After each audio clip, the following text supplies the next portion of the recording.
할렐루야. 예, 오늘 인생이 불안한 이유라는 제목으로 함께 은혜를 나누려고 합니다. 오늘 교구별로 오늘 지구연합예배 잘 하셨습니까? 예, 우리 1교구가 이쪽인가요? 예, 1교구. 한번 손 들어 보시죠. 예, 뭐 섞여 있네요. 예, 네, 뭐 또 좋아하면서 하나니까. 2교구. 예, 좋습니다. 저쪽에도 2교구가 있네요. 3교구시죠? 3교구. 예, 할렐루야. 4교구. 뭐, 이렇게, 다 섞여 있어요. 자리를 지켜주세요. 네. 한 해를 벌써 이렇게 되돌아보니까 정말 빨리 지나갔네요. 저도 엊그제 같은데, 벌써 작년 이맘때죠? 작년 이맘때 제가 여기 와 있으리라고는 주님은 아셨나요? 저도 몰랐고 아마 아무도 몰랐던 것 같습니다. 하나님께서 인도하시는 걸음걸음들이 참 우리 계획과 예측 뭐 이런 거하고는 때로는 상관없이 막 몰아가실 때가 있는 것 같습니다. 그래서 여러분 항상 시작과 끝이 제일 중요합니다. 그래서 오늘 2019년도 우리가 뭐 따로 정하지는 않았지만 제 마음가짐이 그렇습니다. 그래서 오늘 꼭 우리 기도로 우리 한 해를 잘 마무리했으면 좋겠다. 그래서 오늘 특별히 이번 우리 마지막 금요기도에 올라오신 우리 성도님들 하나님이 한 번 더 머리 쓰다듬어 주시기를 주의 이름으로 축복합니다. 네. 우리 옆에 분들에게 한 해 동안 수고하셨습니다. 애쓰셨습니다. 예. 참 많이 힘들고 또 어려움도 많이 있으셨지요. 개인적으로 막 답답한 일도 많이 있으셨고 또 가정적으로도 또 힘든 일이 있고 우리 여기 자녀들 학생들도 힘들었지? 엄마 아빠 때문에. 정답이지? 예. 그래요. 우리 사는 게 쉽지 않고 또 직장 다니시는 분들은 또 위로 정말 지겨운 상사, 또 말 안 듣는 또 후임, 또 여러 가지 직장 생활에 애로점이 있고 또 사업하시는 분들은 또 사업 잘 되셨나요? 또 잘 안 되시고 참 힘드시죠. 뭐 그놈의 돈은 다 어디가 있는지 그렇죠? 힘든 한 해를 많이 보내셨으리라고 생각을 합니다. 그리고 날이 갈수록 왜 이놈의 몸은 말을 안 듣는지 그렇죠? 쑤시고 결리고 참 여러 가지 한 해 한 해 지나갈수록 참 우리 인생 그리고 여러 가지들을 이렇게 한번 마무리하는 시간이 참 필요합니다. 한번 우리 자신을 한번 마치 영화로 비유하면 한번 되감아 보고 한번 1월부터 이렇게 어떤 일이 있었는가 한번 다이어리. 그래서 요즘은 이제 제가 그렇게는 안 하는데 청년 시절에는 꼭 그 목사님 설교 있잖아요. 설교를 이렇게 다 적었습니다. 그래서 제가 섬기던 고향교회 목사님은 꼭 첫째, 둘째, 셋째. 첫째, 둘째, 셋째. 그럼 셋째 되면 이제 끝날 때 된 거다. 그래서 이제 나중에 꼭 그 연말 되면 1월 달부터 어떤 설교를 우리에게 주셨나, 어떤 말씀 주셨는가 한번 쫙 읽어봅니다. 그러면 또 그렇게 은혜가 돼요. 그때 받았던 그 은혜들을 뭐라 그러죠? 이렇게 독후감처럼 짤막짤막하게 거기다가 기록을 해놓거든요. 왜냐하면 그 감동은 그때만 느끼는 거라 시간 지나면 잊어버리거든요. 그래서 이렇게 메모를 해놓지 않으면 생각을 하고 싶어도 이놈의 이 머리가 기억을 못 해내요. 그래서 메모를 꼭 해놓습니다. 새벽 예배 때나 어떤 기도할 때 가끔 하나님이 이렇게 스치듯이 영감을 주실 때가 있어요. 그러면 이렇게 펜을 꺼내 요즘은 이제 핸드폰이 있으니까 핸드폰에다가 막 메모해놓고 또 다시 한번 되새겨보죠. 그렇게 해서 한 해를 마감하고 그렇게 해서 이제 다이어리를 이제 책장 한 켠에 이렇게 설교 이렇게 정리해 놓은 그 다이어리를 이제 착착착착착착 이렇게 쌓아놨죠. 그런 걸 이렇게 보면서 이사 갈 때마다 이걸 꼭 다시 챙겨가고 그랬던 기억이 납니다. 그래서 한 해를 꼭 마무리하는 그 시간들이 우리에게 참 중요한 것 같습니다. 그럼 우리가 이제 지금까지 신앙생활이라는 것을 하나님께서 어떻게 보면 내가 했다기보다는 하나님이 시키신 거죠. 하나님이 우리로 하여금 믿게 하시고 또 믿어지게 하시고, 그래서 그 믿어지게 해주시는 그분을 우리가 어쩔 수 없이 또 믿고 따라오고, 내가 막 믿겠다고 하신 분도 돌이켜보면 믿겨진 거예요. 그리고 하나님이 믿도록 우리의 심령을 또 자극하시고 만져주셨죠.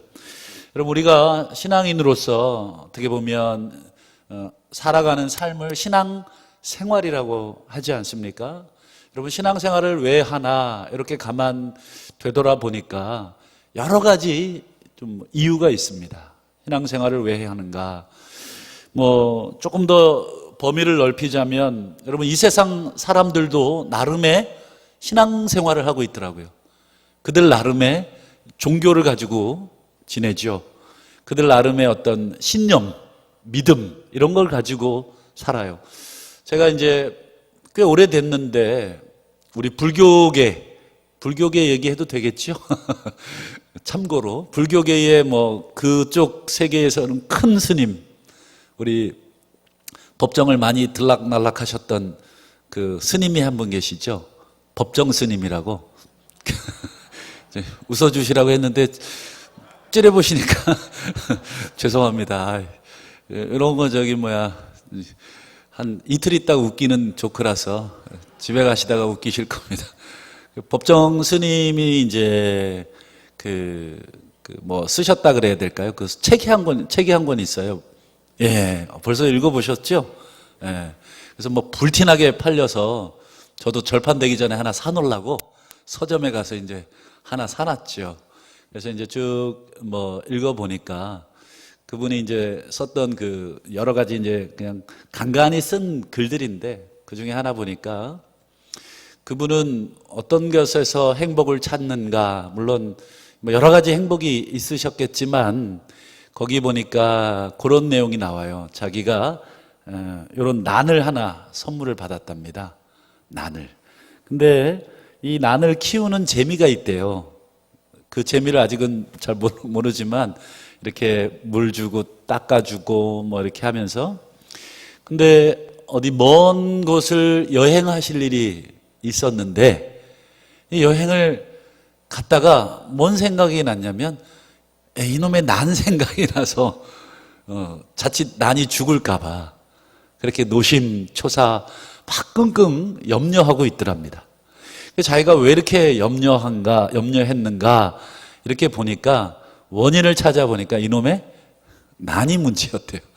이 난이 내 것이 아닐 때는 전혀 염려가 안 됐는데 누군가가 이걸 나한테 줌으로 인해서 내게 된 거예요. 내게 되자 소유욕이 생겼고, 소유욕이 있자 집착을 하게 되더라. 그래서 이 전국에 난이 얼마나 많습니까? 그런데 그 난은 내게 아니지만 이 난은 내게 되니까 이게 어디 여행도 마음대로 못 갔다 이러면서, 그 타이틀이 무소유예요. 무소유. 그래서 이게 모든 욕심, 모든 불안, 걱정이 다 욕심에서 생기더라. 소유에서 생기더라. 그래서 무소유. 그분 나름대로의 이제 어떻게 보면 마음의 평안을 그 무소유에서 찾으신 것 같아요. 여러분, 우리 그리스도인들은 그 정도 수준은 아니죠. 뭐 우리가 아무것도 안 가져야 우리가 평안하시나요? 그런 거 아니죠. 우리는 그 불교계에서 얘기한 그런 무소유로 인한 평안은 아닙니다. 좌우간 이렇게 세상 많은 사람들은 자신의 나름대로의 종교 그리고 신념을 가지고 마음의 평안을 찾아가고 있습니다. 여러분, 우리 신앙인들도, 예수님을 믿고 하나님을 믿는 우리 신앙인들도 아마 신앙생활을 하는 이유를 대봐라. 한번 우리 뭐 스스로에게도 한번 자문해 보시고, 나는 왜 신앙생활을 해왔는가? 왜 신앙을 안 버리고 있는가? 왜 아직까지 나는 이렇게 하나님을 믿고 신앙생활을 하는가? 한번 스스로에게도 자문해 보시고, 뭐 기회가 되면 뭐 가까운 친구분들에게도 한번 차 한잔 하면서 그런 뭐 약간은 무거운 주제이긴 하지만 한번 철학적인 얘기도 한번 서로 나눠보는 것도 좋을 것 같다. 자네는 왜 지금까지 신앙생활을 하고 있는가? 이렇게 얘기해 보면 그냥 신앙생활을 했지 한 번도 왜 하고 있는지를 생각을 안 해보다 보니까 선뜻 글쎄 내가 왜 하고 있지? 그러면서 이제 그냥 어릴 때부터 했으니까 뭐 이런 답도 나오고, 그냥 하나님이 그냥 뭐 딱히 절에 가자니 좀 그래 뭐 이런 얘기도 나오겠고, 좌우간에 한번 그런저런 얘기를 한번 해볼 필요가 있지 않는가. 근데 아마 지극히 이기적인 입장에서 한번 말해보면 아마 우리가 신앙생활을 하는 여러 가지 이유 중에 단연 아마 평안이라고 대답을 할 겁니다. 신앙생활을 할 때에 얻는 그 평안, 그 기쁨, 또 그걸 부정적으로 얘기하자면 내 안에 있는 어떤 불안감, 두려움에 대한 극복, 뭔가를 그래도 의지하고 있는 사람과 의지하고 있지 않은 사람. 우리 여기 자녀들이 있는데 엄마 아빠가 없었으면 좋겠어? 아니면 계셨으면 좋겠어? 대답하면 안 돼. 속으로 계시는 게 좋죠. 왜 계시는 게 좋을까요? 안 계시는 것보다는 그래도 계시는 게 낫습니다. 아무리 엉터리 같은 부모님이라고 느껴져도 그래도 혼자 이 세상을 살아가는 것보다 나와 함께 해줄 부모님이 계시고 또 울타리가 있다는 것 자체가 큰 힘이지요. 아마 뭐 고아로 크신 분들은 아마 평생 그 부모님의 그 빈 자리를 평생 느끼면서 정말 개떡 같은 부모님이라도 참 있는 친구들이 얼마나 부럽겠습니까? 여러분, 아마 우리 대부분의 우리가 신앙생활하는 또 여러 가지 많은 이유 중에 평안을 얻고자 때로는 두려움, 때로는 어떤 걱정을 면하고자 하는 것이죠. 예수님 자꾸 떠나신다 그러니까 베드로가 한번 이렇게 물어봅니다. 요한복음 13장에 보니까 시몬 베드로가 이르되 주여 자꾸 어디 가신다고 그러십니까? 어디 가십니까? 예수님이 자꾸 이제 내가 이제 너희를 떠날 거다. 잠시 있으면 떠난다. 자꾸 이러니까 베드로가 어디 가십니까? 이게 이제 정말 궁금해서라기보다도 내면에서 이제 불안이 올라오는 거죠. 그러자 예수님 뭐라고 그러시냐면 요한복음 14장에 보면 너희는 마음에 근심하지 마라. 하나님을 믿으니 또 나를 믿어라. 그러니까 이제 불안해하고 있는 이 베드로를 비롯한 제자들을 향해 불안해하지 마라. 근심하지 마라. 나 믿지? 그러니까 근심하지 마라. 그래도 아마 베드로는 계속 불안했겠죠. 여러분, 우리가 또 많이 즐겨 암송하는 그 성경 구절 하나가 있어요. 우리가 얼마나 많이 불안했길래 불안해했으면 이 사도 바울이 이런 권면하고 있는데, 빌립보서 우리 4장 기억나실 텐데 아무것도 염려하지 말고 오직 기도와 간구로 너희 구할 것을 감사함으로 하나님께 아뢰라. 그러니까 아무것도 염려하지 말고를 먼저 얘기하네요. 그러니까 바울 사도도 이 빌립보 교인들의 이 불안이 있다는 것을 알고 있어요. 염려가 있다는 것을 알고 있어요. 아마 오늘 이 자리에 기도하러 올라오신 우리 성도님들 중에도 마음이 여러 갈래로 불안하시고 또 한 해를 되돌아보고 또 새로운 해를 또 맞이하면서도 여전히 마음의 불안을 가지고 또 오신 분도 있을 겁니다. 우리 학생들도 그렇고 어르신들은 또 어르신대로 또 마음의 불안이 있습니다. 그러면서 이제 빌립보 4장 7절에 그러면 기도하면 어떻게 합니까? 모든 지각에 뛰어난 하나님의 평강이 그리스도 예수 안에서 너희 마음, 생각, 꽉 잡아주시리라. 그러니까 여러분, 염려, 불안이 생기면 두 개가 흔들리는 거예요. 첫 번째는 여기가 흔들리고 두 번째는 여기가 흔들리는 거죠. 그러면 당연히 결과적으로 다리도 떨리겠죠. 삶이 그냥 후들후들 하는 거죠. 여러분, 생각이 불안하고 마음이 불안할 때 사도 바울이 내려준 처방은 무엇입니까? 염려하지 마라 한다고 됩니까?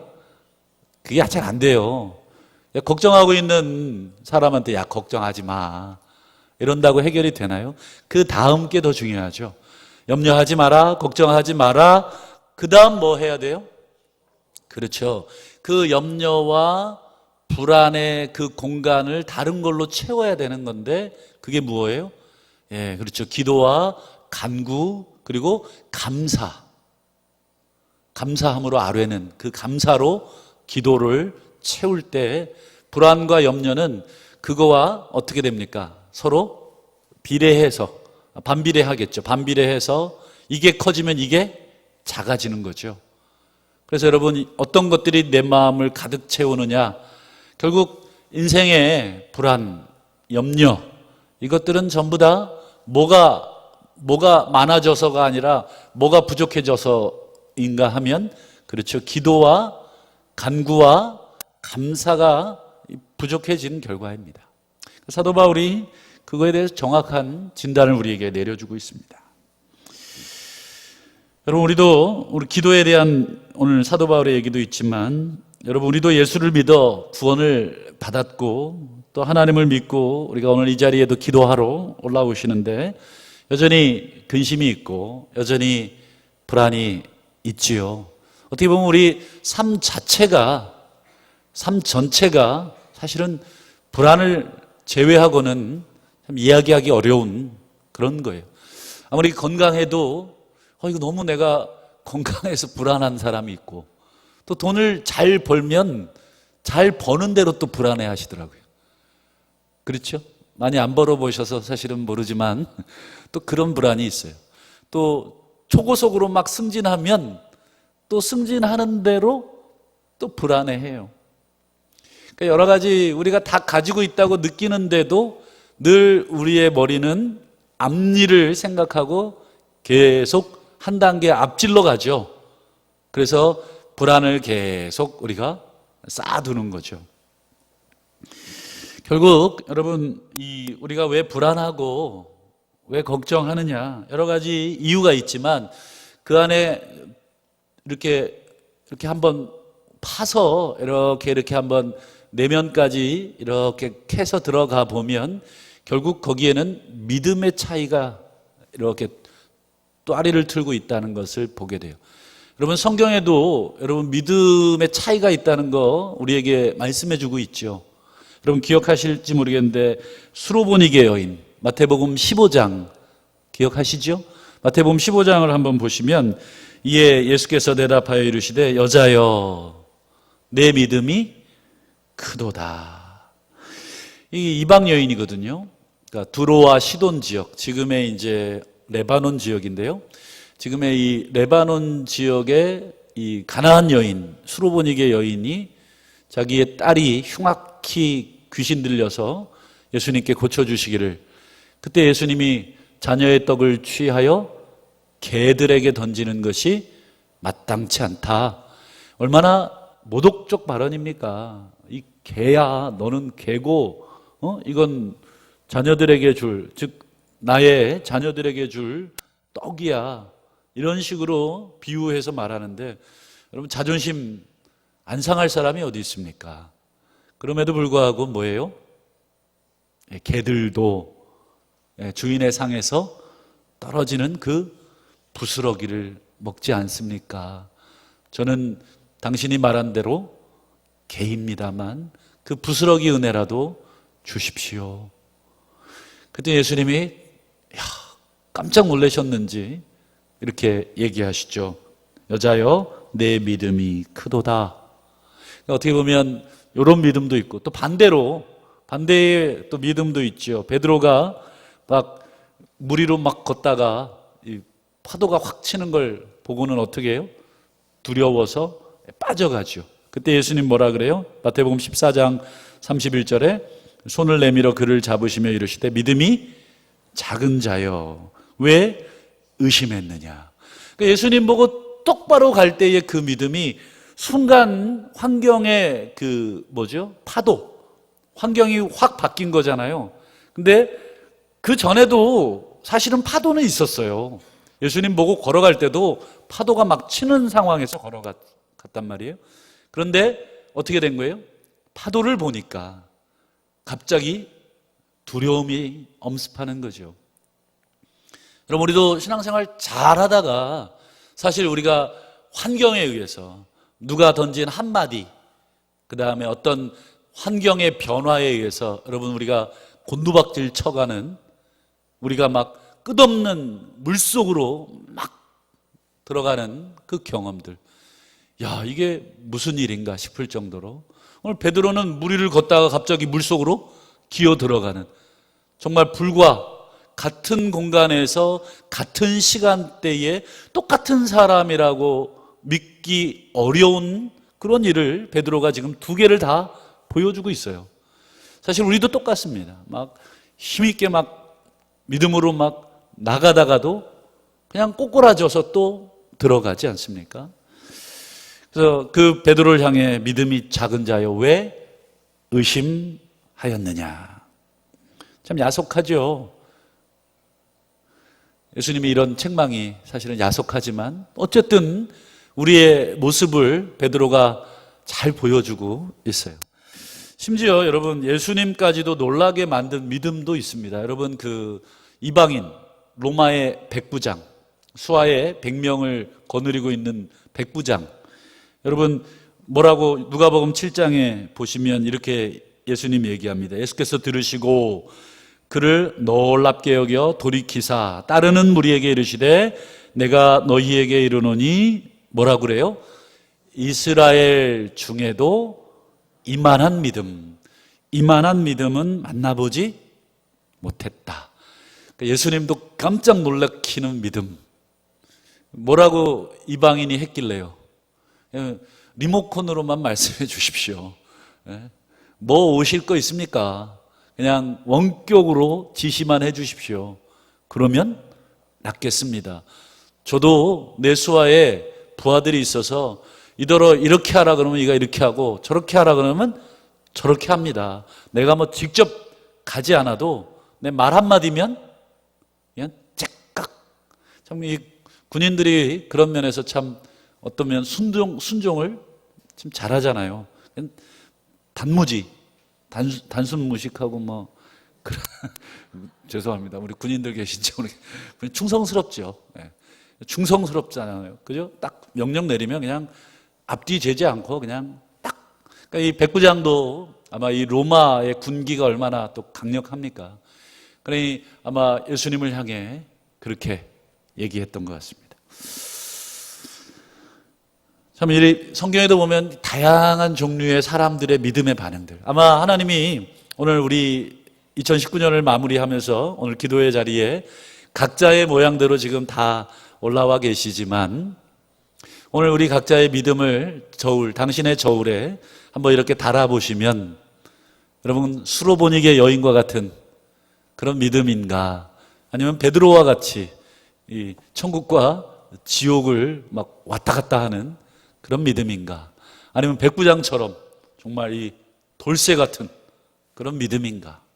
또 그 외에도 성경에 수많은 사람들의 이 하나님을 향한 그리고 예수님을 향한 그 믿음의 모습들이 쭉 나와 있죠. 2019년 이렇게 되돌아보면서 나는 아마 어떤 믿음을 주님 앞에 보여드렸는가. 한번 이렇게 주님이 우리 인생의 시험지를 한번 이렇게 들척들척 하면서 채점을 하신다면 뭐라고 채점하실까? 어떻게 장학금 받으시겠습니까? 아니면 재수강 하셔야 됩니까? 한번 이렇게 되돌아보는 것도 우리가 오늘 1년을 마무리하는 이 시간에 꼭 필요합니다. 주님, 제 믿음은 어땠습니까? 내가 나한테 점수 매기지 마시고 그럼 너무 또 후하게 주실까? 또 어떤 분은 또 겸손해서 또 너무 짜게 주시는 분도 있어요. 주님이 그냥 평가하시는 게 제일 맞겠죠. 그리고 주님하고 우리 마음이 아마 통한다면 그렇게 막 큰 점수 차이 나지 않을 것 같아요. 또 지금까지 걸어온 우리들의 신앙의 행보들을 한번 쭉 되돌아보시면서 나는 지금까지 어떤 믿음을 가지고 걸어왔는가. 여러분, 결국 우리가 이 땅을 살면서 우리에게 가장 필요한 게 뭔가를 되돌아봤을 때 여러분, 결국은 우리에게 돈이나 명예나 권력 이거 있으면 좀 편하긴 해요. 그렇죠? 그러나 그건 절대적이지 않구나. 결국 우리 신앙인에게 있어서 더욱 절대적인 것은 그런 것들이 아니구나. 건강 있으면 좀 낫겠죠. 또 물질 좀 있으면 낫겠죠. 권력 조금 높으면 여러 가지 내 힘으로 할 수 있는 거 많이 있겠죠. 그렇지만 궁극적인 것은 아니구나. 아마 정말 신앙의 세계를 경험하신 분들이라면 전부 다 동의하는 내용이리라 생각을 합니다. 여러분, 우리가 살면서 신앙인으로서 우리에게 가장 필요한 것은 뭔가? 우리 디모데전서 6장을 한번 화면을 통해서 보시면 네가 이 세대에서 부한 자들을 명하여, 여러분 돈이 많으니까 여러분 다 가졌다고 볼 수 있어요. 이 돈이라는 거 유사 전능성 아니에요. 이 전능함을 주는 오늘날의 자본주의, 오늘날의 상업주의에서 돈은 거의 하나님급이잖아요. 그래서 예수님도 뭐라 그래요? 너희가 하나님과 처음 들어보시는 성경인가요? 하나님과 재물을 겸하여 섬길 수 없느니라. 여러분, 예수님이 하나님과 빗대어서 여러분 표현할 수 있다는 게 딱 하나밖에 없는 거예요. 뭐예요? 재물이에요. 마치 너희가 하나님과 이 생수를 겸하여 섬길 수 없느니라 그러면 웃기잖아요. 그렇죠? 하나님하고 버금가는 뭔가 힘을 가진 존재, 그게 오늘날의 자본주의에서는 물질이잖아요. 그래서 오늘 베드로가 디모데에게 이렇게 얘기하는, 이 세대에서 부한 자들을 명하여 두 가지를 얘기합니다. 마음을 높이지 말고, 그러니까 마음이 높아지게 돼 있습니다. 내게 힘이 생기고 내가 마음대로 뭔가를 할 수 있다고 하면 여러분 당연히 마음이 높아지죠. 여러분, 말 한마디에 착착착착 다 움직인다 그러면 마음이 겸손해지시겠어요? 아니면 높아지시겠어요? 이거는 뭐 애들한테 물어봐도 답이 나오는 겁니다. 그러니까 부한 자들은 당연히 가난한 자들에 비해서 시험거리가 많은 거예요. 마음이 높아지니까. 그래서 마음을 높이지 말고, 그 다음에요, 정함이 없는 재물에 소망을 두지 말고. 그러니까 재물이라는 게 이렇게 정함이 없다. 깊은 진리를 우리에게 말씀해 주네요. 오직 우리에게 모든 것을 후히 주사 누리게 하시는 하나님께 도라.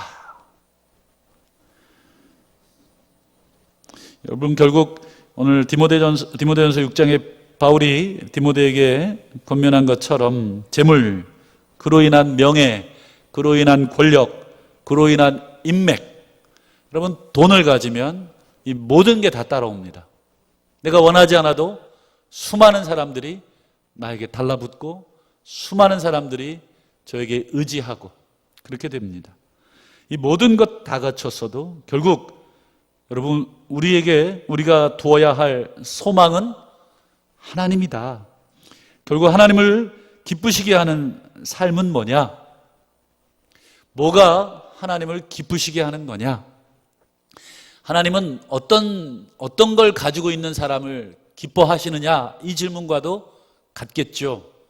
하나님 권력 가지고 있는 사람, 재물 가지고 있는 사람, 또 명예, 또 높은 학식, 여러분 그런 거 하나님 가지고 있는 사람 기쁘다 하시겠나요? 그런 하나님이라면 우리가 믿을 이유는 또 없을 거라 생각합니다. 하나님이 어떤 사람 기뻐하시는가? 여러분 히브리서 11장 6절 아마 다 암송하시죠.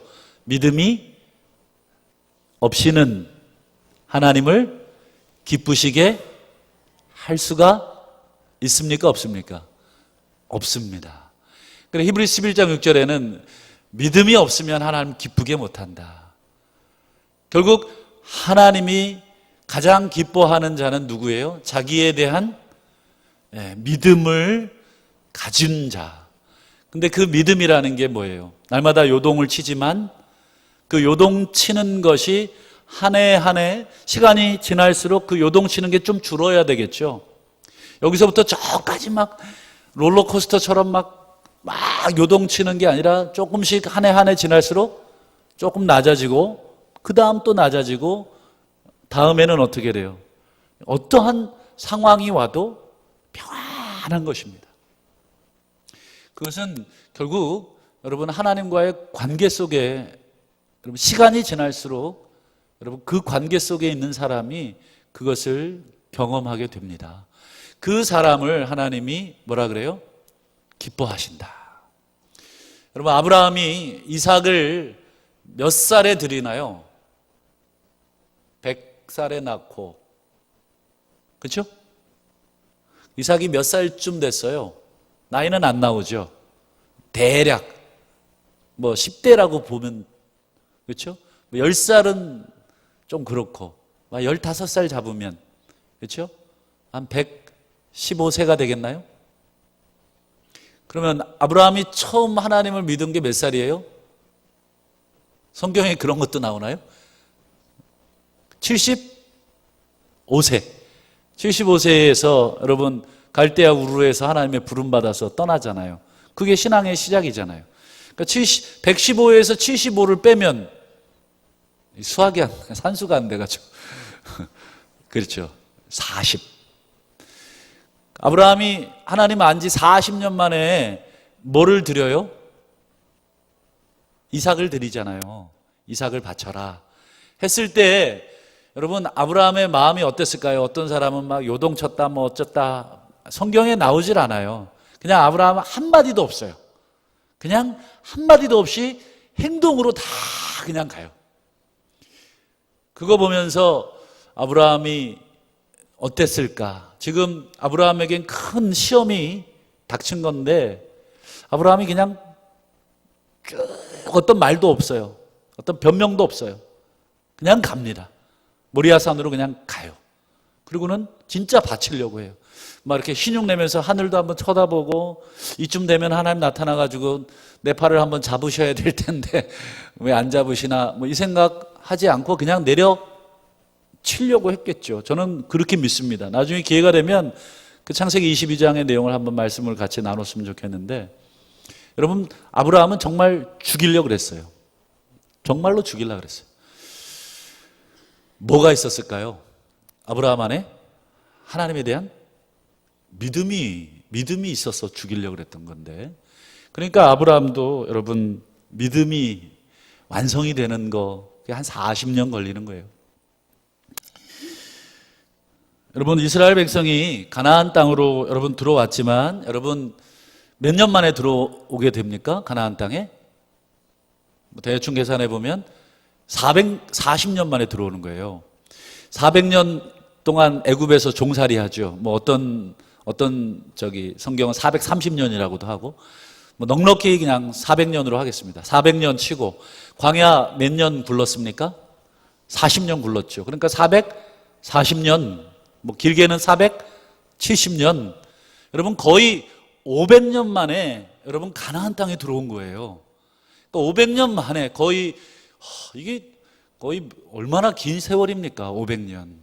그 500년 만에 가나안 땅에 드디어 들어왔는데 그 가나안 땅에 하나님이 약속해 주신 그 땅 아닙니까?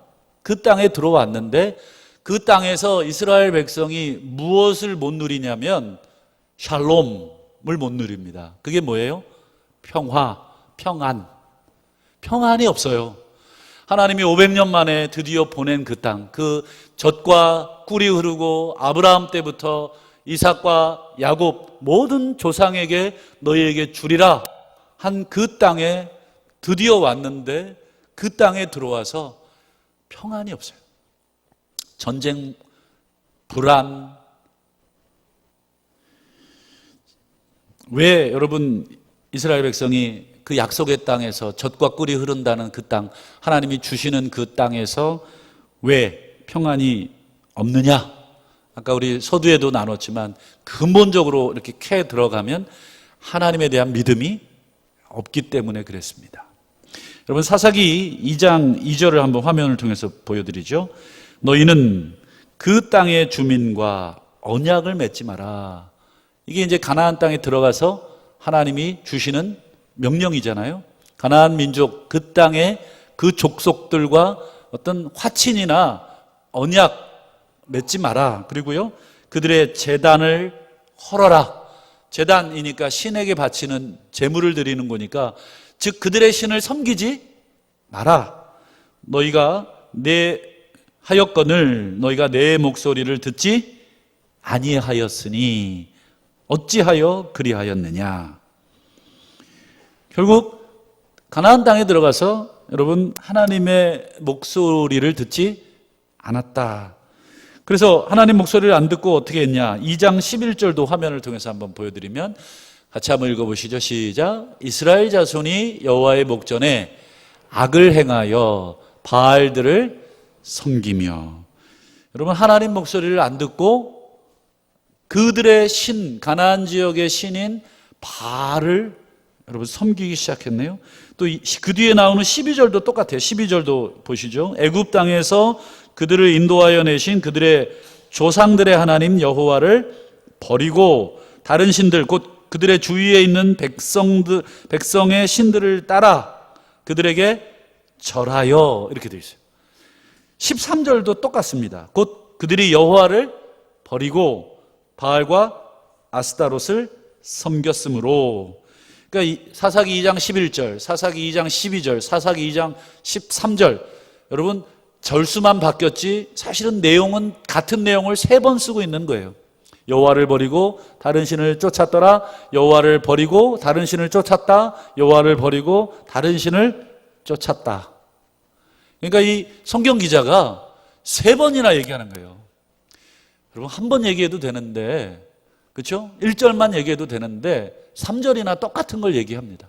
무슨 뜻이겠어요? 읽는 사람으로 하여금 야 정말 심하네, 이 느낌을 확 주죠. 여러분 2장 17절도 볼까요? 똑같습니다. 2장 17절에도 마치 이 녹음기 틀어놓은 거랑 똑같아요. 내용이 또 똑같습니다. 17절에 그들이 그 사사들에게도 순종하지 아니하고 오히려 다른 신들을 따라가 음행하며 그들에게 절하고. 똑같습니다. 여호와의 명령을 순종하던 그들의 조상들이 행하던 길에서 속히 치우쳐 떠나서 그와 같이 행하지 않았다. 또 2장 19절에도 똑같습니다. 그 사사가 죽은 후에는 그들이 돌이켜 그들의 조상보다 더욱 타락하여 다른 신들을 따라 섬기며 그들에게 절하고 그들의 행위와 패역한 길을 그치지 않고. 여러분 참 지금 제가 2장 2절, 11, 12, 13, 17, 19 6절만 읽어드렸어요. 뽑아서 전부 다 똑같은 내용이에요. 그러니까 참 얼마나 여러분 440년, 470년 거의 500년 만에 들어간 그 땅에서 여러분 이스라엘 민족들이 뭐 하고 있어요? 예, 그냥 하나님 버리고 그 땅 사람들을 섬겼습니다. 이쯤 되면 여러분 질문이 하나 우리가 좀 생길 것 같은데, 왜 여러분 이스라엘 민족들은 자신들을 애굽에서 구원한 하나님을 섬기지 않고 가나안 신들을 섬긴 것인가? 도대체 이해가 되시나요? 도대체 왜 그랬을까? 어떻게 이렇게 빨리 하나님을 잊을 수가 있을까? 그런 생각을 한번 해보시지요. 오늘 베드로도 똑같잖아요. 그죠? 뭐 이렇게 쫙 가다가 갑자기 물속으로 훅 들어가죠. 아니, 어떻게 그럴 수가 있죠? 똑같은 시간대인데. 뭐 시간이 뭐 하루나 이틀 지난 것도 아니고 그냥 그 시간대인데 뭐 때문에 그랬어요? 베드로가 환경, 주변의 환경을 보자 그렇게 된 거예요. 여러분, 우리의 시선이 주변으로 흩어지면 틀림없습니다. 우리 유혹을 받습니다. 그 유혹을 받자 여러분 다시 우리의 시선을 주님께로 고정하지 않으면 그 환경에 따라서 우리의 눈을 계속 굴리기 시작하면 여러분 어떻게 됩니까? 여러분 오늘 가나안 땅에 들어간 이스라엘 백성을 욕할 게 아니라 사실 우리 자신은 더 빠르게 그렇게 될 가능성이 아주 높습니다. 한마디로 이스라엘 백성들이 왜 자꾸 시험에 드냐? 우리 사사기 2장 22절을 한번 보시면 이는 이스라엘이 그들의 조상들이 지킨 것 같이 나 여호와의 도를 지켜 행하나 아니하나 헷갈리네요. 행하나 아니하나 그들을 뭐 하려고요? 시험하려고 그렇게 했다. 3장 1절도 한번 보세요. 여호와께서 가나안의 모든 전쟁들을 알지 못한 이스라엘들을 시험하려고 하시며 3장 4절도 보세요. 남겨두신 이 이방 민족들로 이스라엘을 시험하사. 여러분 이스라엘 민족이 자꾸 시험에 드는데 가나안 땅에 들어가서 오직 여호와만을 섬기지 않고 자꾸 이방 신들을 집적대면서 그 신들을 섬기는데 가만 보니까 2장 22절, 3장 1절, 3장 4절을 쭉 보니까 하나님이 그들을 시험하셨다 이렇게 기록이 되어 있어요. 여러분 정말 하나님이 이스라엘 민족들을 시험하신 건가? 여러분 어떻게 생각하시는지요? 정말 하나님이 시험하셨다고 생각합니까? 그렇지 않죠. 여러분 야고보서 1장 13절을 한번 야고보가 여러분 아마 이스라엘 민족을 염두에 두고 그 서신을 썼을 텐데 이 내용을 쓴 것 같은데 자 사람이 시험을 받을 때에 내가 하나님께 시험을 받는다 하지 말지니 하나님은 악에게 시험을 받지도 아니하시고 친히 아무도 시험하지 아니하시느니라. 그러니까 하나님은 분명하다. 사람을 악에게 시험을 받지도 또 아무도 시험하지 않는다. 그러면 사람이 시험받는 이유가 14절에 나옵니다. 우리 같이 읽어보실까요? 시작. 오직 각 사람이 시험을 받는 것은 자기 욕심에 끌려 미혹됩니다. 결국 이스라엘 민족이 가나안 땅에서 시험을 받은 것은 오늘 사사기에서 잠시 하나님이 시험하사 이런 표현을 쓰긴 했지만 근본적으로는 이스라엘 민족 안에 뭐가 있다는 거예요? 욕심이 있다는 거예요. 자기 욕심에 이끌려서 자기가 시험 받은 것이지 자기가 시험 받아놓고 뭐라고 얘기해요? 아유 왜 하나님 왜 이렇게 자꾸 시험거리를 주시냐고. 정말 그렇게 생각하세요? 하나님이 정말 시험거리 줘가지고 우리가 시험에 들었다고 생각하세요? 아니면 내가 정말 내 욕심에 끌려가지고 시험에 퐁당 빠져놓고 하나님 핑계를 대고 있는 건가요? 마치 이런 거죠. 우리 학생 컨닝 해봤어? 저는 컨닝을 고등학교, 중학교 때도 한 번도 안 해봤는데 대학교 때 한 번 해봤네요. 참 빌어먹을 컨닝을 한 번 했습니다. 죄송합니다. 그러면서 이제 컨닝 해가지고 D 받았는데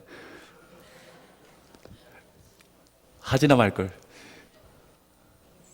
어쨌든 컨닝 하면서 이렇게 눈을 딱 들었는데 앞에 있는 애 시험지 답이 보이더라는 거예요. 응? 난 안 볼라 그랬는데 그냥 보였다는 거예요. 그래서 뭐라 그래요? 아유, 하나님 왜 이렇게 눈을 좋게 만드셨냐고. 내 눈이 시력이 나빴으면 그걸 봐도 내가 시험에 안 드는데, 보이는 걸 어떻게 하냐고. 그래서 썼다고. 그 핑계가 어떻습니까? 옳지 않죠. 예. 고개를 안 들었으면 되고, 자기가 들어놓고, 눈이 좋은 걸 핑계로, 하나님 이렇게 눈을 좋게 만드셔서 당신 때문에 내가 어쩔 수 없이 답이 보였다고. 여러분 우리가 시험을 당하는 것은 여러분 하나님이 곳곳에 우리에게 쥐레를 이렇게 설치해 놓고 마치 이렇게 점프 해가면서 잘 피해가라. 잘못하면 발목 날아간다. 이런 식의 시험을 설치하지 않습니다. 우리가 그냥 오히려 마음의 욕심을 품고 시험에 빠지는 거죠.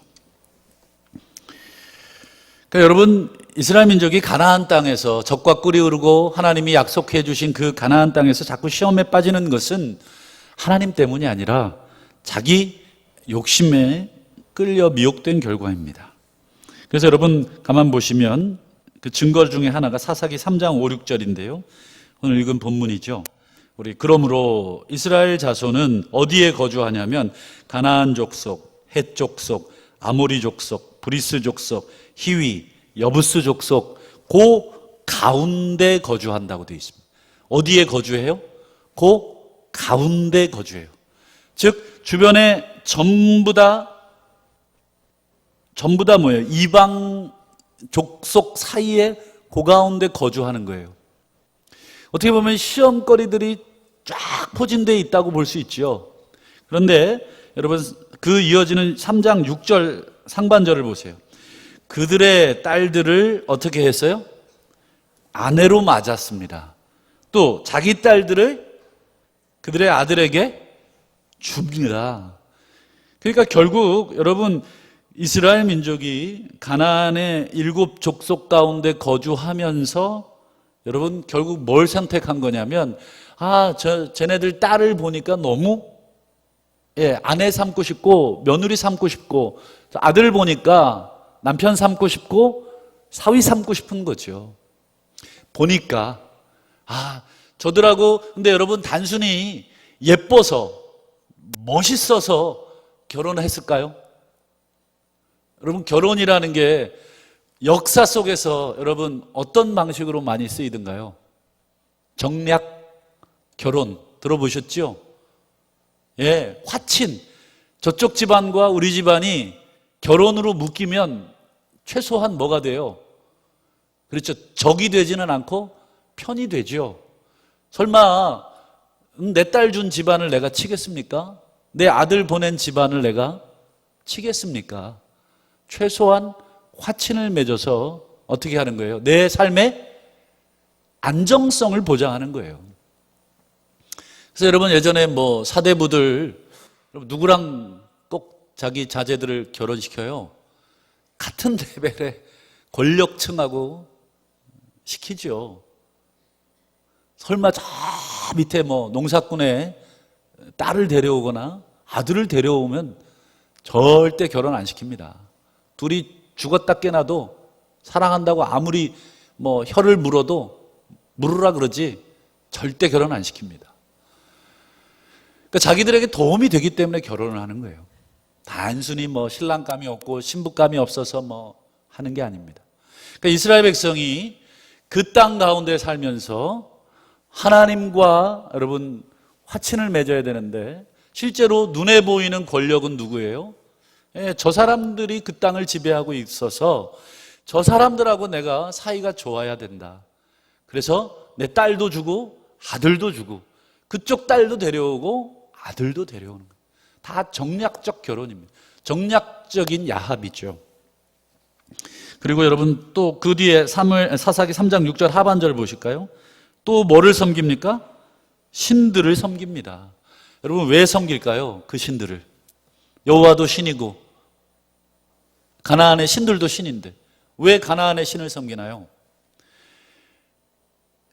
당연한 겁니다. 왜냐하면 가나안 땅에 들어가기 전에 이스라엘은 애굽에서 400년간 뭐 했던 사람들이에요? 벽돌 굽던 사람들입니다. 그리고 광야에서는요 유목 생활하던 사람들이에요. 그냥 만나 주워 먹고, 그죠?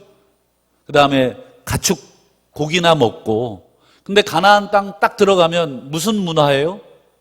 농경 문화입니다. 그 시기를 알아야 하고 그 다음에 어떻게 농사 짓는지도 배워야 하죠. 그러면 농경 문화에서 여러분 농경을 주관하는 풍요를 주관하는 신이 그 시대에 가나안 지역에 어떤 신이었습니까? 바알입니다. 바알. 여러분 그렇다고 바알을 믿어? 여러분 그게 아닙니다. 예를 들어 봐주리죠.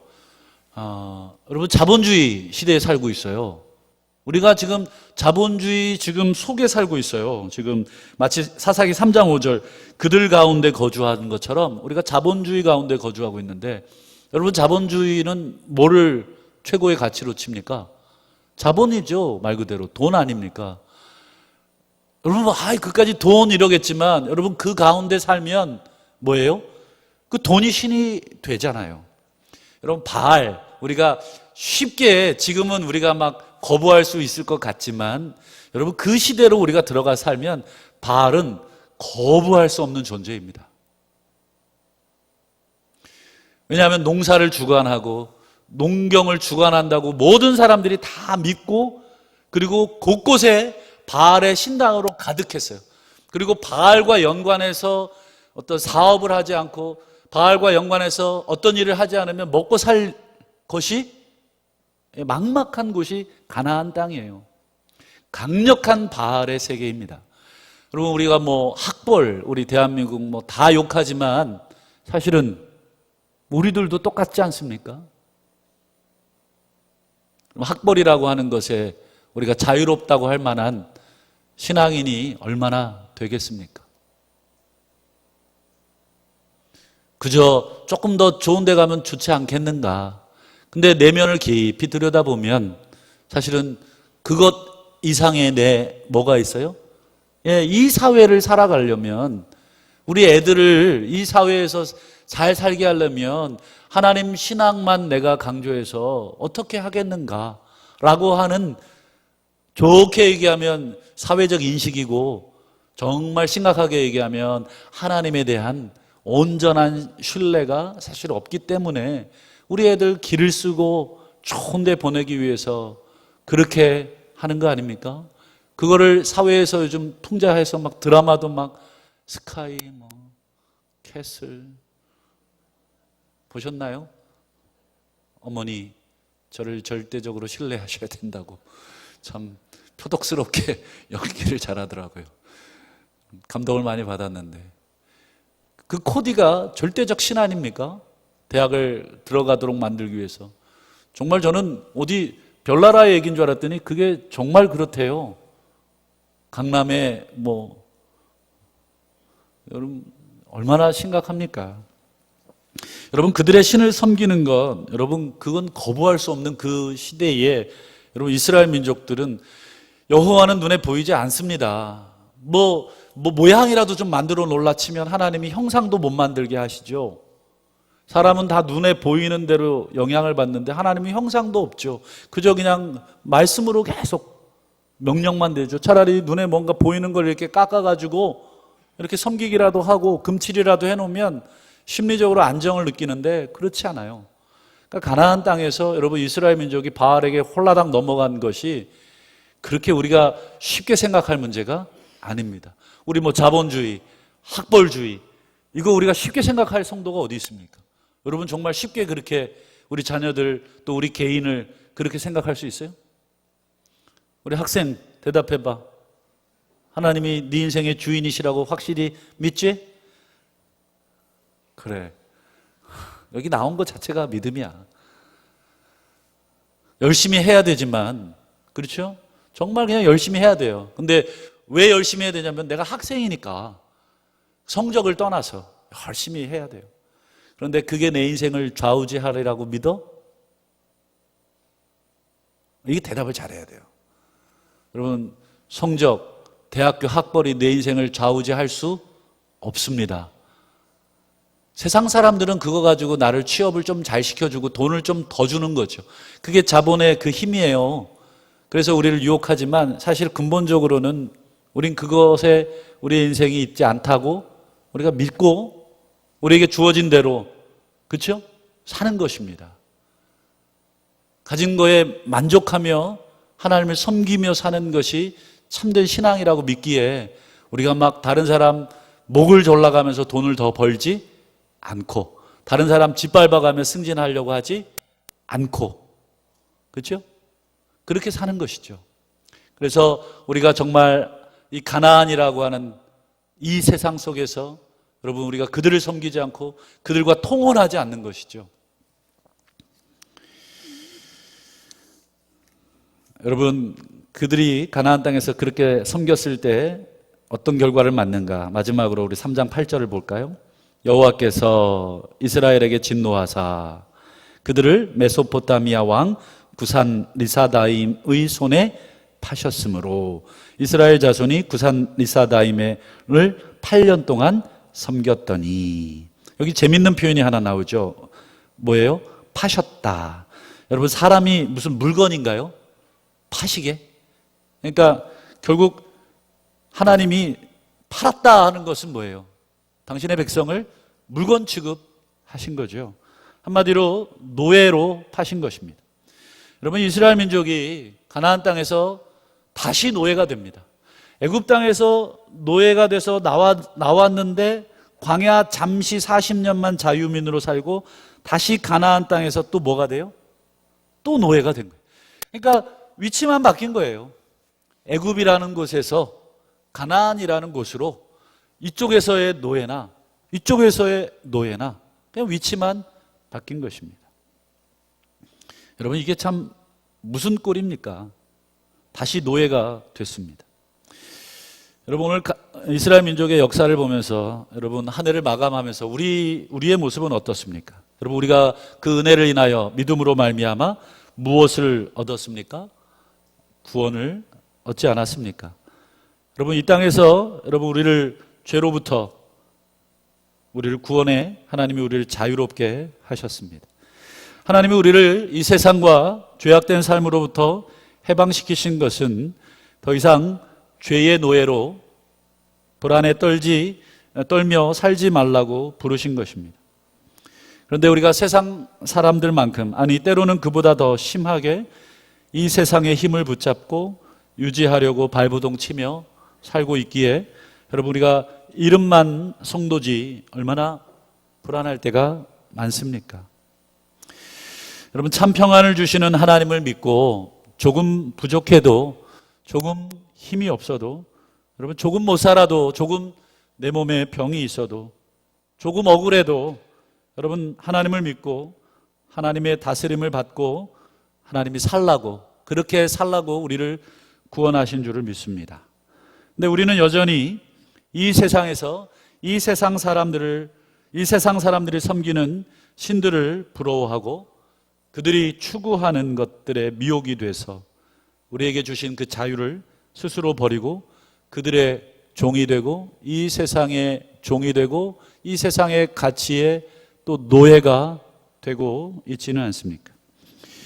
오늘 이 시간 요한복음 14장 말씀 제가 읽어드리죠. 평안을 너희에게 끼치노니 곧 나의 평안을 너희에게 주노라. 내가 너희에게 주는 것은 세상이 주는 것과 같이 아니하니라. 너희는 마음에 근심하지도 말고 두려워하지도 말라.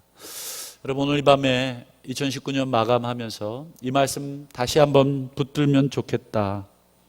평안을 우리에게 주시려고 하는데 여러분, 이 평안을 우리가 받지 않으면 주님이 아무리 주시려고 해도 우리는 이 평안을 받을 수 없지 않겠습니까? 세상이 주는 평안, 세상은 권력과 또 권세와 재물로 우리를 유혹하죠. 이걸 가져야 너희 평안하고 이걸 소유해야 너희들이 안전하다. 너희들의 삶을 너희들 스스로 보장하지 않으면 아무도 너희들의 삶을 보장해 주지 않는다. 스스로 방어해라. 스스로 너희들 밥그릇을 챙겨라. 세상은 우리에게 무한 이기주의를 가르치고 경쟁을 가르치지만 주님은 우리에게 내가 주는 것은 세상이 주는 것과 같지 않다. 그러니 너희는 더 이상 경쟁에서 이기려고 불안해하지 말고 더 많이 소유하려고 걱정하지 말고 나를 믿고 내가 주는 평안으로 남은 여생을 같이 가자. 조금 덜 먹고 조금 덜 유명해도 괜찮고 조금 건강하지 않아도 괜찮고 조금 못 살아도 괜찮고 조금 억울해도 괜찮고 조금 부족해도 괜찮죠? 여러분, 정말 그 마음만 있으면, 그걸 성경은 자족이라고 하죠.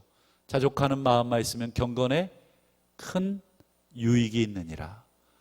여러분, 우리의 신앙의 경건에 큰 유익이 없는 것은 우리가 자족하지 않기에 불안하고 더 많이 내 힘을 모으려고 하기 때문인 줄 생각합니다. 오늘 이 밤은 하늘의 평안으로 예수 그리스도가 주시는 참된 평안으로 우리 모든 성도님들 가슴을 가득 채우시는 그런 밤이 되시기를 주의 이름으로 축원합니다. 이제 우리 찬양 하나 하고 기도하죠.